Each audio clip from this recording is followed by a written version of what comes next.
Aside from President Trump himself, it's a safe guess no one has generated more headlines or controversy over the past few months than Elon Musk, the billionaire who's testing the limits of power with his overhaul of the federal government.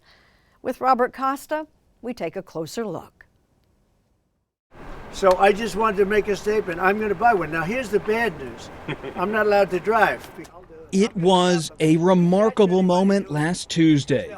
President Donald Trump standing beside a shiny electric car at the White House, making a pitch for the car's maker, Elon Musk. Because this man has devoted his energy and his life to doing this, and I think he's been treated very unfairly by a very small group of people. This is what victory feels like. Yeah! For Musk, who spent about $300 million to help Trump win the White House, and who has reportedly pledged millions more to Trump's political efforts, it was a boost for Tesla's image. Everything's computer. And a show of solidarity from the president. Tesla protests across the country have been a response to the Department of Government Efficiency initiative, known as DOGE. One of the biggest functions of the DOGE team is just making sure that the presidential executive orders are actually carried out. And as the man at its helm, Musk has been presidential confidant, cost cutter, Take over, Elon, just take over. And government contractor all at once. Is Wired's assessment that there are conflicts of interest at play with Elon Musk? It is very clear that there are conflicts of interest across the board. I mean, Elon Musk himself is one giant conflict of interest, right? How many people are actually in DOGE now? And what are Katie Drummond is the global editorial director of Wired, the technology publication that has scored recent scoops about Musk and his associates. When you think about SpaceX, Starlink, Tesla, you think about all of these companies that are in some way, shape, or form regulated and overseen by different agencies of the federal government. And then you remember that the person who owns and runs all of these companies is, flying on Air Force One with President Trump. Of course it's a conflict of interest. After years of covering Silicon Valley, Wired was ready to cover the ascent of tech billionaires into politics. He gets it done. He's a leader. Yeah.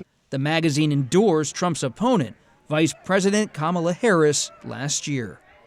When you saw that picture at President Trump's inauguration of Elon Musk and all of these Silicon Valley billionaires standing up there on the dais, did that represent a new power structure in this country? It's a power structure that has been growing for a while now, but I thought that the inauguration was such a stark moment of realization, I think should be a moment of realization for everyone in the United States about who really runs this country. Who's running it? Elon Musk or President Trump? The technology industry. You think about the trillions of dollars involved in all of those companies and those businesses. There is so much power in the technology industry. And when you combine that with, essentially collusion with the federal administration, or at least a willingness to work hand in hand with the Trump administration, that's what we're about to see. Elon Musk is the world's richest man. He has a lot of business dealing with the federal government. Are you concerned, are Republicans concerned in any way about possible conflicts of interest? Well, I think you always have to look at the danger of conflicts of interest with anybody. But at the same time, I would say that one of the virtues of being as wealthy as he is he hardly needs to rig the game. But who has oversight then over Musk at this point? Donald J. Trump. That's it. He is the chief executive officer of the United States. He was elected by the American people, and he's acting as the president of the United States. He's trying to change the bureaucracy. Newt Gingrich is a Republican former Speaker of the House and a longtime Trump ally. Trying to broker a budget deal. Gingrich became a household name 3 decades ago for his own push to shrink the federal government. Many members feel very deeply that they were sent here to balance the budget, to bring wasteful federal spending under control. What makes now different, if anything? Well, a lot of things. I think, first of all, the government's much sicker than it was in 1995. It's had a huge growth of bureaucracy, a huge growth of left-wing ideology. much bigger deficits. Come on up here, Elon.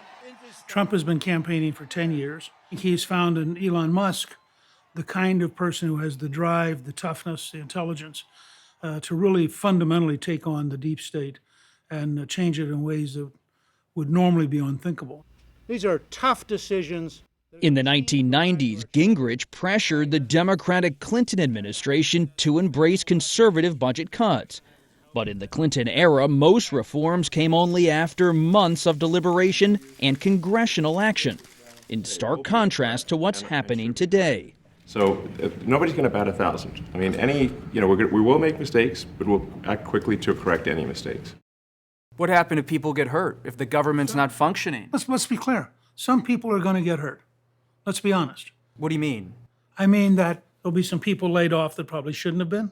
There'll have been some contracts that are dropped that probably shouldn't have been. But the question... Or some things that happen where the government just isn't functioning. Then the question you have to ask yourself is, on balance, does this system need to be fixed? Even at the risk of fixing it is going to be some things that aren't totally 100%. Because you slow down enough to try to avoid any possible mistake, you'll get nothing done.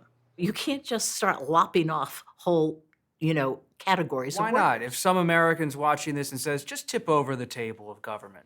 Right, because people will die. That's why. It's that serious. It's that serious. Elaine Kamarck is a scholar at Washington's Brookings Institution. In the 1990s, she was effectively the Clinton administration's counterpart to Newt Gingrich, administering what was called REGO, reinventing government. What Musk is doing, and Trump, is they're testing the limits of executive power in a way that we did not. We went through it the old-fashioned way. If we thought a law needed to be changed, we went to Congress and asked them to change it. What do you think Democrats should do now? Should they try to work with Elon Musk and President Trump? Because in the 90s, Democrats and Republicans did try. I think Democrats should try where they can. Absolutely. Work with Musk. I think they should try to work with Musk. The problem is there's a total lack of transparency. We don't know who they're cutting. There's no rationale for why they're cutting. They're saying these people are wasteful. What do you mean? What are they doing that is a waste of taxpayers' money? We've gotten none of this. This is just a sort of slash and burn exercise. This is not a thought-out exercise. In a statement to Sunday Morning, White House Press Secretary Caroline Leavitt said DOGE has been incredibly transparent and that President Trump has stated he will not allow conflicts, and Elon himself has committed to recusing himself from potential conflicts.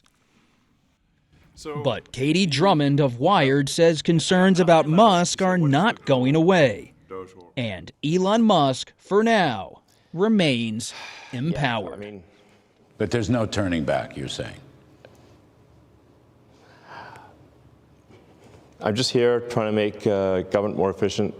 It is very clear, and I think should be very clear to anyone who has watched Elon Musk and how he operates for any period of time, his work ethic and his ambitions are limitless, right? I think we are really sort of only at the beginning of what has the potential to be a much more seismic transformation of these federal agencies, of the federal infrastructure, for as long as Elon Musk is involved in this transformation.